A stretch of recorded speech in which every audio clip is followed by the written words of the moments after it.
The American presidential election of 2000 was one of the closest elections that America has ever had, so it was only about a matter of time before I covered this election. And today, we are going to cover the election of 2000. Bill Clinton, once he left office, the economy was doing great, and so many people were feeling like they wanted to drift towards another term of Bill Clinton. And sure, he may have. I did not have sexual relations with that woman.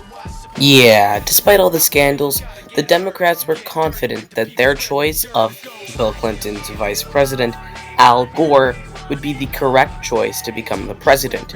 The Democrats also nominated Joe Lieberman as his vice president.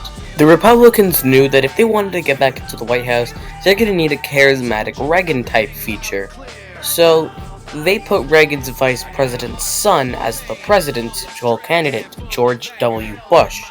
George W. Bush hired Dick Cheney to try and hire him a vice presidential candidate, but since no one turned up, he ended up nominating Dick Cheney as his running mate. Although Dick Cheney did have to move from where his state of residence was, from Texas to Wyoming, because unfortunately, you cannot have two major party candidates be from the same state. During the campaign trail, both Gore and Bush were primarily focused on domestic issues. Bush, even in hindsight, foolishly stating this. Our troops ought to be used for what's called nation building. Good afternoon. On my orders, the United States military has begun strikes against Al-Qaeda terrorist training camps and military installations of the Taliban regime in Afghanistan. At this hour, American and coalition forces are in the early stages of military operations to disarm Iraq, to free its people, and to defend the world from grave danger. On my orders, coalition forces have begun striking selected targets of military importance to undermine Saddam Hussein's ability to wage war. And here are the results.